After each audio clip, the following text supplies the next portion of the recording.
Bonjour, vous suivez l'émission Intelligence économique, votre magazine qui décrypte pour vous toutes les stratégies en termes d'anticipation, d'influence ou même de protection des entreprises et des États en Afrique et partout dans le monde. Pour ce numéro, nous nous intéressons au Royaume du Maroc. Depuis 3 ans, le roi du Maroc, Mohamed VI, et ses capitaines d'industrie ont entrepris une offensive diplomatique et économique dans les pays au sud du Sahara. Qu'est-ce qui fait courir le roi du Maroc? Qu'est-ce qui fait courir les industriels marocains? Nous en parlerons dans ce numéro. Et pour en parler, je suis avec 2 invités. Dr Alexis Kofi Yeboah, bonjour. Bonjour. Merci d'être sur notre plateau. Dr Kofi Alexis Yeboah est consultant, formateur en intelligence économique à l'école de commerce et de gestion ECG à Abidjan. Également sur ce plateau, M. Sadia Zouzou, bonjour. Bonjour. Merci également de nous rejoindre sur le plateau de Business 24 Africa. M. Sadia Zouzou est spécialiste en intelligence économique. Avant d'entrer dans le vif du sujet, cette émission a 2 phases. Dans la première phase, nous parlons un peu de la discipline intelligence économique, une phase un peu didactique. Chers invités, si vous le voulez bien, nous allons parler de l'importance de l'intelligence économique et de son impact dans la vie des entreprises. À tout de suite.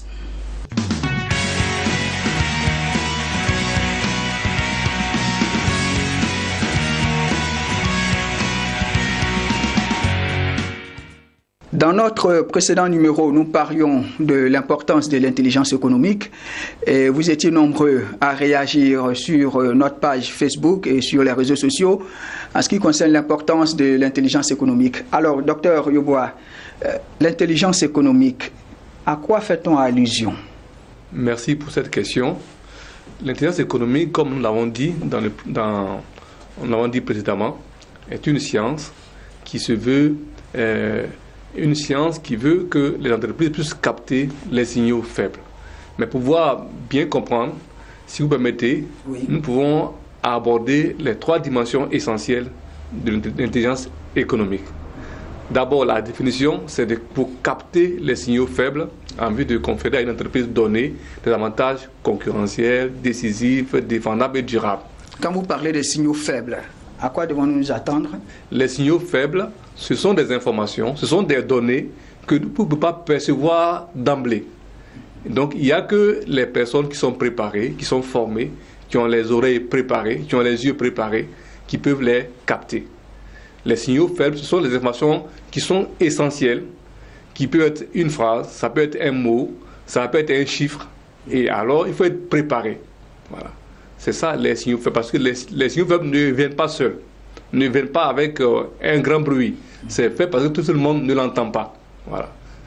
Et pour pouvoir les capter, si vous n'avez pas eu la formation pour, vous allez passer à côté. C'est pour ça que souvent, vous avez sur un marché, il y a des gens qui voient qu'il y a une opportunité ici, d'autres ne voient pas qu'il y a une opportunité là. Et il y en a qui sont les premiers à se lancer. Et quand les autres viennent, en général, c'est trop tard. C'est trop tard. Monsieur Sadia, intelligence économique, pourquoi faire? Ok, en fait, je voulais revenir un peu à ce que le docteur Yeboah a dit tout à l'heure. Vous donner un exemple un peu des signaux faibles.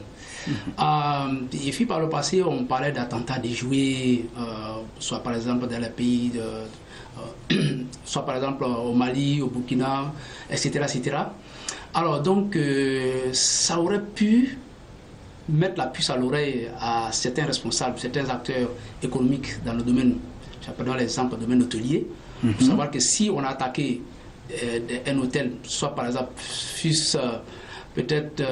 fût-il petit quelque part, il faut pouvoir interpréter ces signes-là pour se dire, mais attention, je risque d'être attaqué moi-même du jour au lendemain si je ne prends pas, si je n'anticipe pas pour prendre j'allais dire des mesures. Voilà, pour pouvoir me protéger. Voilà, donc c'est ce que je voulais dire par rapport aux signaux faibles. Donc à vous écouter, les États, les entreprises doivent mettre en place une cellule d'intelligence économique pour capter ces signaux faibles, pour faire attention à ce qui se passe ailleurs, mais dans quel but? Bien, pour pouvoir aborder les buts, nous pouvons parler immédiatement des 3 dimensions de l'intelligence économique. Il y en a 3. La première dimension, c'est l'anticipation. On anticipe pourquoi? On anticipe pour pouvoir saisir les opportunités et puis détecter les menaces. C'est essentiellement ça. Il faut anticiper. Mais pour anticiper, si vous n'avez pas l'information, vous ne pouvez pas anticiper. Tout à fait. Ensuite, la troisième dimension, c'est la protection. Une entreprise comme un État a des richesses, a des biens, a un patrimoine qu'il faut protéger. Et une entreprise, ce sont les brevets, les inventions, les modèles, les dessins, qui sont des éléments immatériels, mais il y a aussi les éléments matériels, la sécurité physique même de l'entreprise. Souvent, on est là, on dit, ah, j'ai été espionné. Mais j'ai été espionné, mais qu'est-ce que vous avez fait pour éviter d'être espionné? Alors, il y a des techniques pour pouvoir approfondir la protection d'une entreprise. Donc, l'intelligence économique pour anticiper sur ce qui peut arriver, pour se protéger, et quoi d'autre? Et ensuite, une fois que nous avons fini de nous protéger, alors il faut faire de l'influence. L'influence a deux éléments. Dans l'influence, vous avez le lobbying et le réseau, ce que les anglophones appellent le networking. Vous devez pouvoir influencer votre environnement. Vous avez détecté les signaux faibles, vous avez anticipé, vous êtes protégé, mais vous ne devez pas rester les bras croisés. Alors vous devez aller de façon offensive influencer votre environnement. Par exemple, vous êtes dans un domaine, vous êtes là en train de produire, et il y a des lois qui s'élaborent à l'Assemblée, mais vous ne pouvez pas rester si ces lois vont impacter votre entreprise.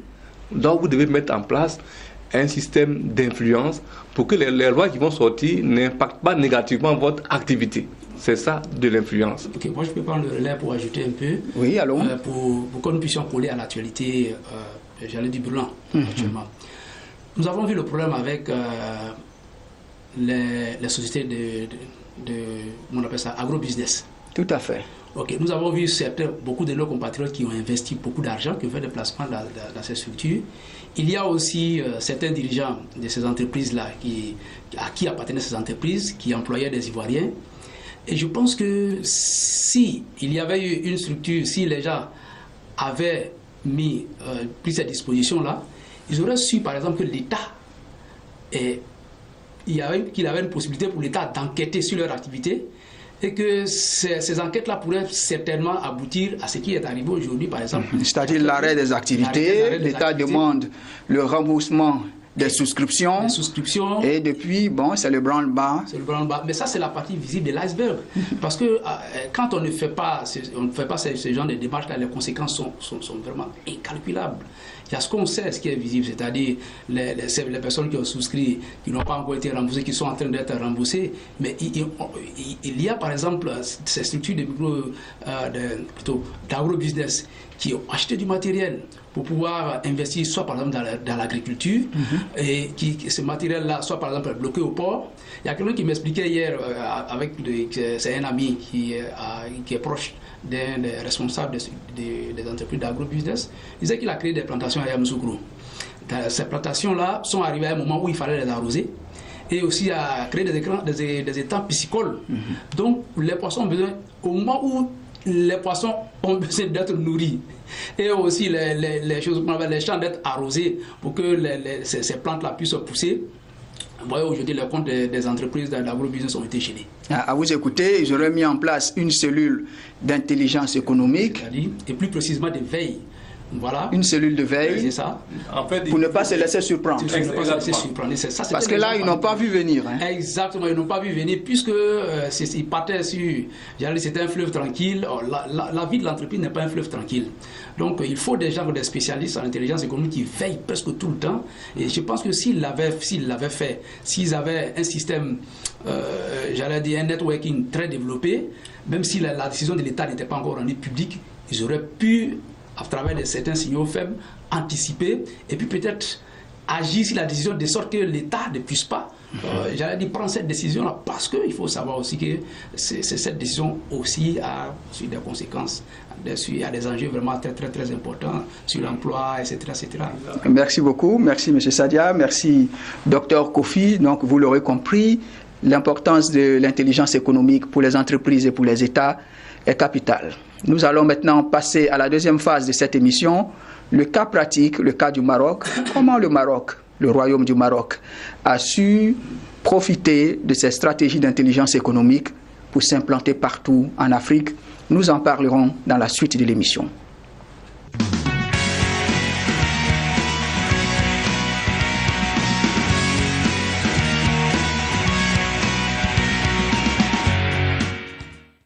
De retour sur le plateau en 2014, le continent se surprenait de voir l'intérêt soudain du Royaume du Maroc pour les pays africains subsahariens. On se demandait, mais d'où vient cet intérêt?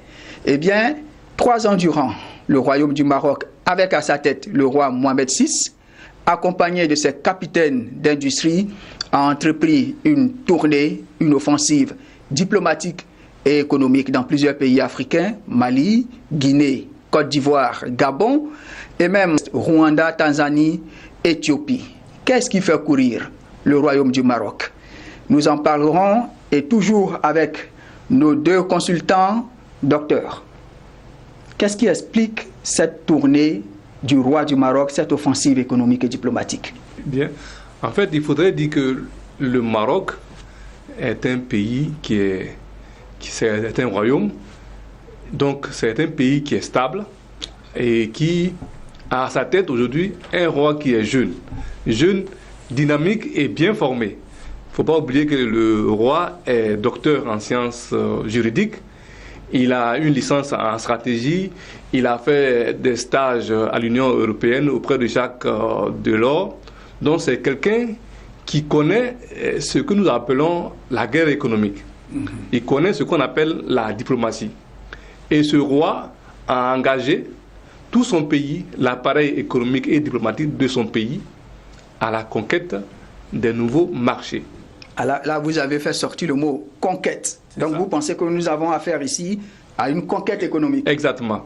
Exactement, parce que ce jeune roi qui a un haut niveau, qui est intelligent, ce jeune roi a compris très tôt l'importance de l'arme qu'on appelle l'arme économique. Ce roi a compris que l'arme la plus efficace, c'est l'influence économique. Alors, il faut déployer la machine diplomatique de son pays.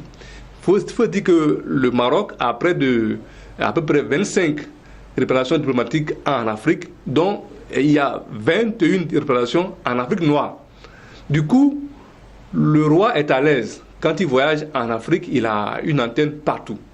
Et aussi, le travail que feu Sa Majesté le roi Hassan II a bâti avec ses pairs africains, le jeune roi marche dans ses pas.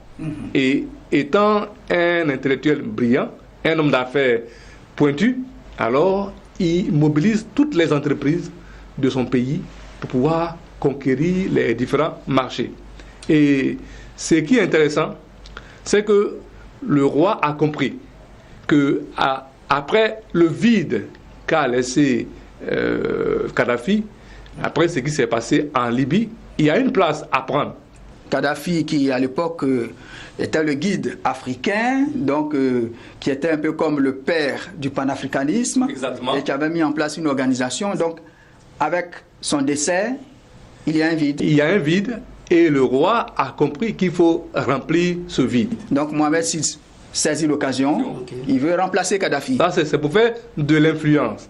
Ensuite, le roi a compris qu'il y a une opportunité en Afrique noire. Vous savez, nous, les pays de l'Afrique subsaharienne, nous avons une population jeune. Nous sommes dans des pays où tout est pratiquement à construire. Les routes, les écoles, les hôpitaux. Donc, il y a de quoi faire dans ces pays. Vous prenez un pays comme la Guinée, c'est un pays pratiquement neuf. Tout est à faire. La RDC, c'est pareil. La Côte d'Ivoire même, qui sort d'une longue crise, tout est pratiquement à reconstruire. Et le roi a compris qu'il faut saisir ces opportunités. Souvent, nous avons des entreprises qui ne marchent pas bien. Mais les cellules de veille dans ces pays ont compris que c'est là qu'il faut aller investir. Alors, le roi, avec sa machine diplomatique, économique, se met au travail. Ok. Tout à fait. Moi, je voulais ajouter aussi que on l'a dit au cours de la dernière émission que nous sommes en situation de compétitivité entre les entreprises, entre les puissances. Moi, l'offensive diplomatique du roi en Afrique, cette action-là est véritablement menée avec méthode. Elle répond à des motivations. Et parmi ces motivations, nous avons des motivations d'abord géostratégiques, des motivations géoéconomiques. Nous avons aussi des motivations géopolitiques. Il y a des motivations idéologiques. Pour des motivations géostratégiques, il faut savoir que pendant 50 ans, le Maroc a signé des partenariats économiques avec l'Union européenne. Et pendant cette période-là, le Maroc, c'est-à-dire que ce soit les entreprises marocaines ou bien, j'allais dire, d'autres organisations, ont acquis de l'expérience et de l'expertise. Venant de l'Europe. Venant de l'Europe. Et ça a permis à ces entreprises-là, par exemple, de créer de la richesse sur le plan national. Alors, quand une entreprise a créé de la richesse sur le plan national, qu'est-ce qu'il lui reste à faire? C'est de s'externaliser. Mais en s'externalisant, il faut des marchés. Mais quand vous prenez la carte de l'Afrique, vous allez bien vous rendre compte que le Maroc est une île, pratiquement une île. Vous avez au-dessus du Maroc, au nord, vous avez la mer, c'est-à-dire l'Europe.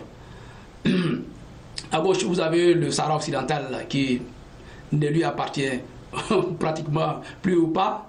Et aussi, à côté, vous avez le grand et puissant voisin algérien, avec lequel il est en froid, bien entendu, à cause du problème du Sahara occidental. Donc, il y a aussi, qu'est-ce qui lui reste quand vous regardez? La seule voie qui lui reste, c'est l'Afrique au sud du Sahara, en passant par une voie qui n'est pas très praticable. Non, il faut ajouter que le roi Hassan II, feu Sa Majesté, le roi Hassan II, a dit que le Maroc est un pays qui a les racines en Afrique et qui respire par les feux en Europe. Donc, le Maroc est un pays africain. Donc, le Maroc est sur cette terre en venant en Afrique subsaharienne conquérir. Mais je viens à votre suite pour vous dire que pendant 50 ans, on a senti quand même, j'allais dire, une sorte de désintérêt du Maroc. Parce que le Maroc avait pensé qu'avec ses partenariats, à travers ses partenariats avec les pays européens, que ça allait lui ouvrir des marchés. Et cela n'a pas été le cas. Donc le Maroc s'est rendu compte, après avoir fait le bilan, que son avenir n'est plus, j'allais dire, en Europe, puisque l'Europe même était frappée par une crise. Donc, tout à fait de façon stratégique, la seule voie qui s'offre au Maroc actuellement, c'est de s'étendre vers le sud. Et donc, je disais tout à l'heure, il y a les raisons géopolitiques. On sait par exemple que le Maroc s'est retiré au temps d'Hassan II. En 1984, le royaume du Maroc s'est retiré de l'OUA, l'Organisation de l'Unité africaine. Exactement, s'est retiré de l'Union des choses qu'on appelle ça, de l'Unité africaine. Qui avait pu faire cause pour la République sahraoui. Exactement. Le Maroc mécontent se retire en 1984. Et que ça, cela a entraîné son isolement diplomatique. Ok. Et isolement diplomatique et isolement politique. Cet isolement politique aussi a été bien entendu, j'allais dire, fortifié aussi avec la rivalité régionale entre des grandes puissances comme l'Algérie et la Tunisie. Il faut le dire de façon claire, nous sommes dans une guerre d'influence entre les puissances sous-régionales, ces trois puissances-là. Comment faire pour avoir une position prépondérante en Afrique subsaharienne? Voici l'une des raisons pour lesquelles le Maroc s'est replié vers l'Afrique. Il y a aussi des raisons idéologiques, vous l'avez parlé, idéologiques et même religieuses, on peut le dire. Oui, idéologiques et religieuses. Le roi du Maroc suivait le champion d'un islam modéré. Et cela se caractérise par le fait que depuis un certain moment, le roi s'est impliqué à travers l'Institut du monde arabe dans la formation de plusieurs imams. Et donc, à ce propos, nous pouvons, le Maroc, en le faisant aussi, le couper l'herbe sous le pied de certains combattants sahraouis qui pourraient être tentés de ce genre de mouvement islamique. Apparemment, l'offensive diplomatique et économique du Maroc porte ses fruits. On parle de plusieurs accords bilatéraux dans le domaine économique et on parle de l'implantation des entreprises marocaines partout en Afrique, dans les pays au sud du Sahara, et plusieurs accords de financement. Exactement. Un succès? Un succès parce que depuis que le roi a été intronisé, il a effectué plus de 30 officiels en Afrique au sud du Sahara et a permis de signer plus de 500 accords commerciaux. 500? Plus de 500. Et donc, ce roi est tellement dynamique qu'il a même signé des accords avec la jeune République du Soudan du Sud. Ça veut dire que c'est un roi qui sait où il faut mettre les pieds. Voici un jeune État où on peut dire qu'il n'y a rien, mais le roi sait qu'il y a quelque chose à prendre là-bas demain. Tout à fait. Le roi a commencé d'abord par faire de l'influence en envoyant un hôpital de campagne avec des médecins, des infirmiers. Ensuite, juste quelques 9 accords. Mais demain, le roi sait que le sous-sol de cette jeune république recorde quelque chose qui peut intéresser son pays. Et le roi sait aussi que les pays d'Afrique, je l'ai dit la dernière fois, sont les pays de demain. Nous sommes les pays d'aujourd'hui, nous sommes aussi les pays de demain. C'est ici que se trouve la consommation. C'est ici que tout est à construire. Le BTP, les finances, l'assurance, tout est ici comme quelque chose à refaire. Là où les autres sont, on va dire, afro-pessimistes, le Maroc croit en l'Afrique. C'est ça qui est intéressant. Le Maroc croit en l'Afrique. M. Sadia, les choses se passent tellement bien pour le Maroc. Et le royaume du Maroc est devenu le premier partenaire économique de la Côte d'Ivoire, donnant le pion à la France et à la Turquie. Qu'est-ce qui explique cette relation entre ces deux pays, ce succès-là? Bon, il faut dire que effectivement, le Maroc a une bonne politique d'intelligence économique, et cela depuis le sommet de l'État.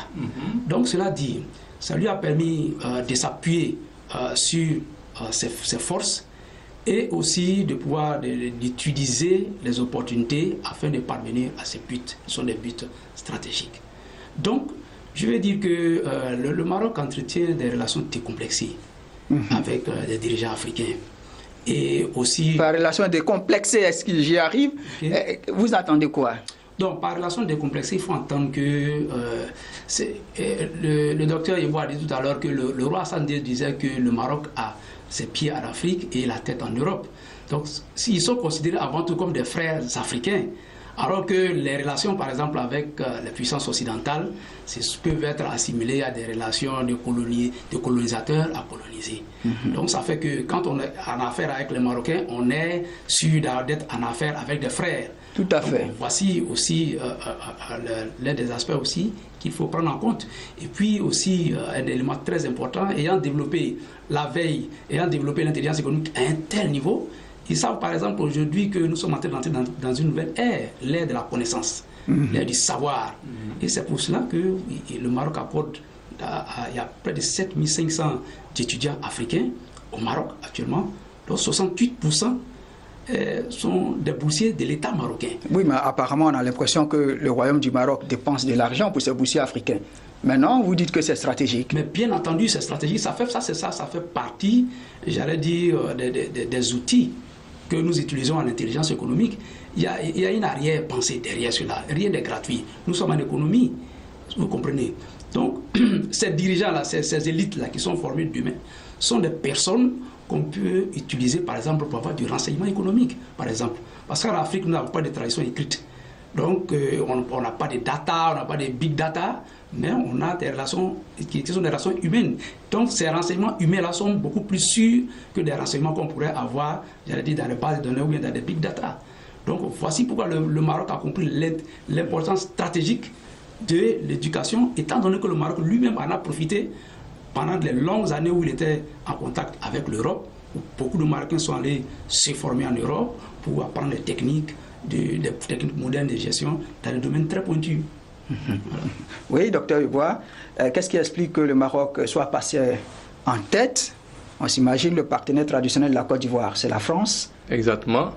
Non, il faudrait ajouter même au-delà de ça, le Maroc a compris. Nous, la Côte d'Ivoire, déjà en 2011, nous sortions de la crise. Personne ne pariait sur la tête de la Côte d'Ivoire, parce qu'un pays qui a fait 10 ans de crise. Mais le Maroc ayant utilisé l'intelligence économique, c'est qu'un pays qui sort d'une crise, c'est un pays où il faut aller investir. Parce que tout est à reconstruire, tout est à rebâtir. Et le roi du Maroc a été l'un des premières autorités à venir rendre officiellement visite à notre président. Et avec le travail que son Excellence, le président Alassane Ouattara, a fait, la diplomatie qu'il a continué à bâtir, il a repositionné la Côte d'Ivoire, un pays devenu fréquentable, alors un pays qui est prêt à accueillir les IDE. Le Maroc, bien entendu, a saisi cette opportunité, là où les autres ont plutôt fermé, parce que ces entreprises, elles étaient déjà sur place, elles ont subi les pillages, elles ont subi plein de choses, ce qui est normal. Ce qui est normal, il faut les comprendre. Mais elles ont fermé ces entreprises ou bien elles ont délocalisé. Mais vous savez que nous sommes en guerre économique. Et en termes de positionnement stratégique, la nature aurait du vide. Si vous laissez votre place, quelqu'un d'autre va l'occuper. Et le Maroc a eu de la place parce que c'est un entrant puissant qui est venu et qui s'installe. Le Maroc a les compétences. Tout à l'heure, le collègue vient de le dire, Sadia, que les entreprises européennes ont signé des accords. Ces entreprises sont venues s'installer au Maroc. Ils ont formé les Marocains. Les Marocains sont relativement avancés par rapport à nos États. Alors, ils ont leur savoir-faire à vendre. Et donc, c'est normal qu'ils viennent ici, que nous avons aujourd'hui à Doha, qui fait des maisons, à Alliance qui fait des maisons. Nous avons les assurances SAM et tout ça. Donc, ils ont du savoir-faire à vendre. Des banques. Et les banques, je n'en parle même pas même. Et parce que le Maroc a développé ce qu'on appelle l'ingénierie financière. Ils sont devant. C'est pour ça qu'à Casablanca, aujourd'hui, il y a une grosse place financière qui est née, qui capte beaucoup de fonds. Que ces fonds sont mis à la disposition des entreprises marocaines pour qu'elles puissent venir réinvestir dans les autres pays. C'est ça, en fait. Et le Maroc, je reviens encore sur la valeur de l'intelligence économique. Ce pays a compris très tôt, en 1990 déjà, le roi Hassan II a mis en place le premier think tank pour que des gens, 14 personnalités de haut niveau, puissent s'asseoir pour réfléchir comment, de façon stratégique, ce pays va aller de l'avant en captant les opportunités qui sont sur tout le continent. Okay. Mais il faut relativiser avec le cas de la Côte d'Ivoire. Il faut dire que les grandes puissances sont en compétition. Les grandes puissances sont en compétition et on ne s'aventure pas dans le terrain d'une grande puissance sans avoir au préalable signer soit des accords, soit directs ou des accords tacites. Parce que, justement, parce qu'on se demanderait, la France laisse-t-elle faire? Je ne pense pas. Moi, je pense, à mon avis, qu'il y a eu déjà, je crois, une initiative déjà en 2013 par le président français Védrine, déjà, où il y a eu un rapport. Et dans ce rapport-là, il était question d'un partenariat entre la France et l'Afrique. Ce rapport disait que l'Europe a suffisamment, à cause de la crise en Europe, l'Europe a suffisamment formé d'élites et de compétences au Maroc et que l'Europe peut enfin s'appuyer en utilisant le Maroc comme sous-traitant de ses investissements en Afrique.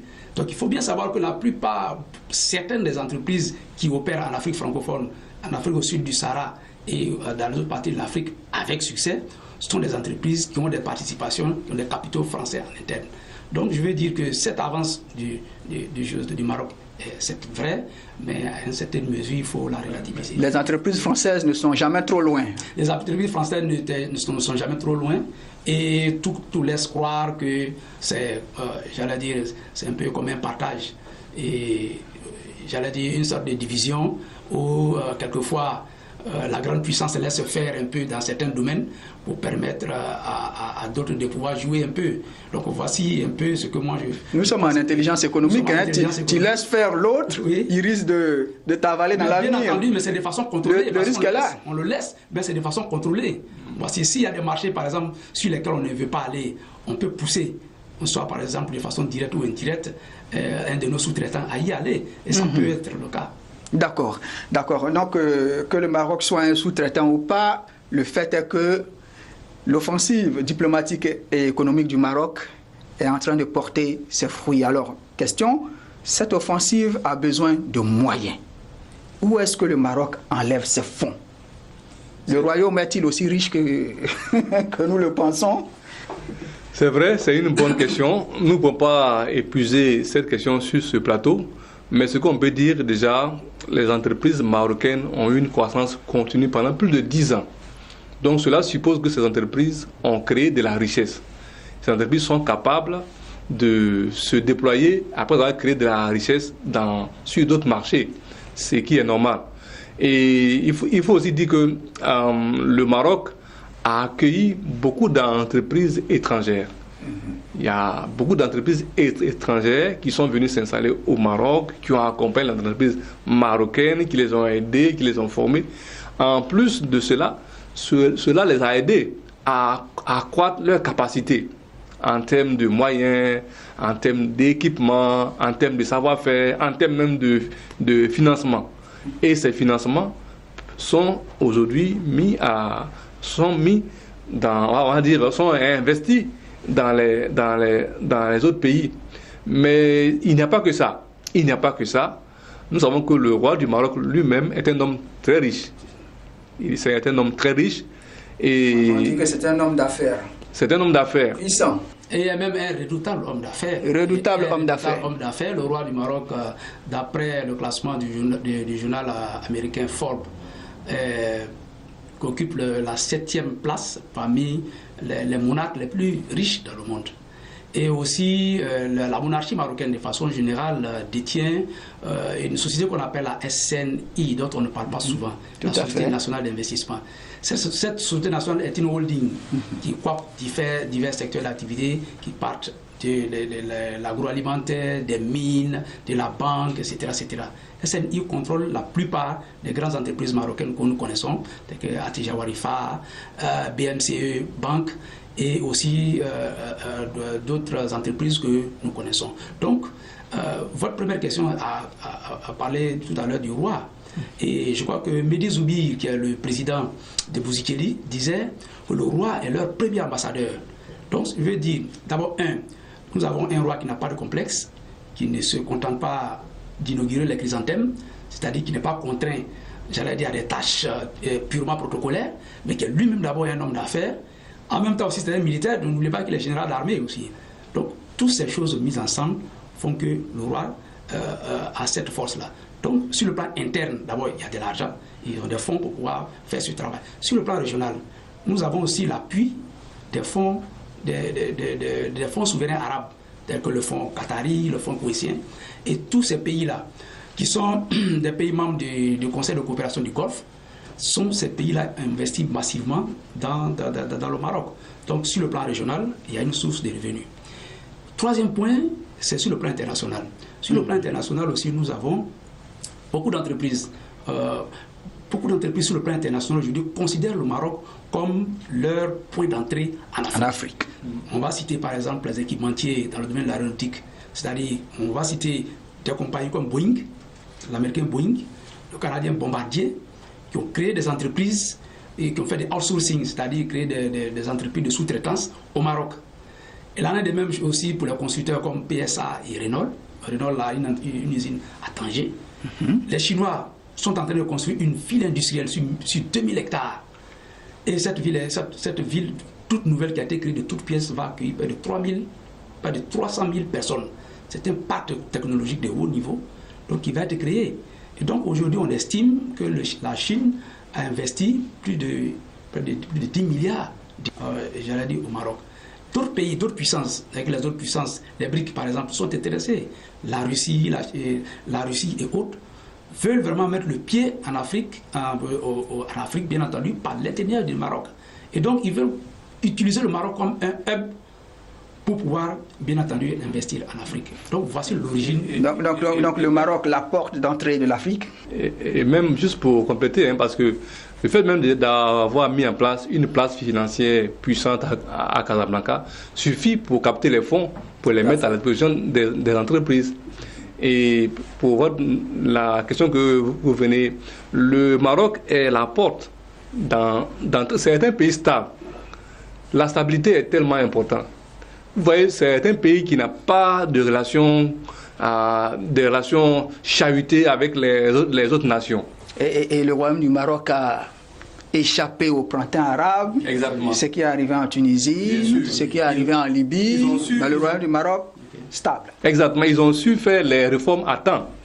Lorsque ça a commencé à chauffer en Égypte, en Libye et autres, le royaume a su faire les réformes qu'il fallait. Ils ont des cellules, vous avez des cellules de veille. Donc vous pouvez continuer.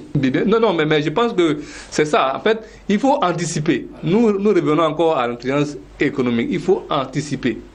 Les peuples ayant soif de démocratie, de liberté, etc., le jeune roi a su qu'il fallait faire les réformes.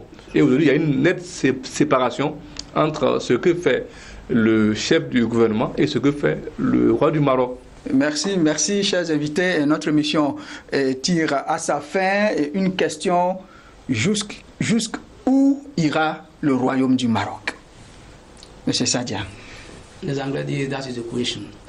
Mais nous, en intelligence économique, nous pensons que le Maroc va exploiter toutes les possibilités qui lui sont offertes, en s'appuyant sur sa force et, j'allais dire, utiliser toutes les opportunités qui lui sont offertes pour pouvoir atteindre son objectif, c'est-à-dire réussir à positionner ses entreprises et avoir un avantage concurrentiel durable sur le continent africain, qui est un continent sous-exploité ou bien encore non exploité dans certains domaines.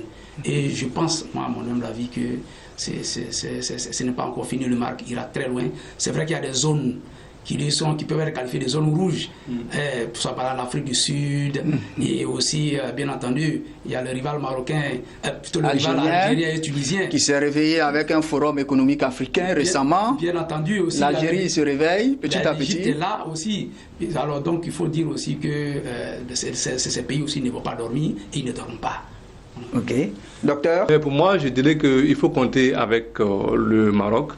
C'est le futur dragon d'Afrique et nous en sommes fiers que ce pays qui est parti pratiquement de rien, le Maroc n'a pas beaucoup de ressources, c'est le tourisme, c'est les agrumes, c'est le phosphate, mais avec l'ingénierie financière, avec des hommes avisés, on peut bâtir des choses extraordinaires. Et le Maroc aujourd'hui est en train de capter tout ce que nous pouvons appeler comme sous-traitance en matière d'industrie. Et donc, surtout d'industrie de pointe. Exactement. Dès que vous commencez à fabriquer les pièces des avions, mais de même vous allez fabriquer autre chose. Voilà, donc c'est un pays avec lequel il faut compter. C'est le futur dragon de l'Afrique et nous en sommes fiers. Donc le Maroc ira très loin. Merci, chers invités. Nous rappelons que nous parlions du royaume du Maroc et de son offensive diplomatique et économique en Afrique, surtout dans les pays au sud du Sahara. Nous étions avec Dr Alexis Kofi-Yeboah. Dr Alexis Kofi-Yeboah est formateur, consultant en intelligence économique à l'école de commerce et de gestion ECG à Abidjan. Également, M. Sadia Zouzou. M. Sadia Zouzou est spécialiste en intelligence économique. Merci, chers invités, pour votre participation à cette émission. Chers téléspectateurs, merci de nous avoir suivis et restez sur Business 24 Africa.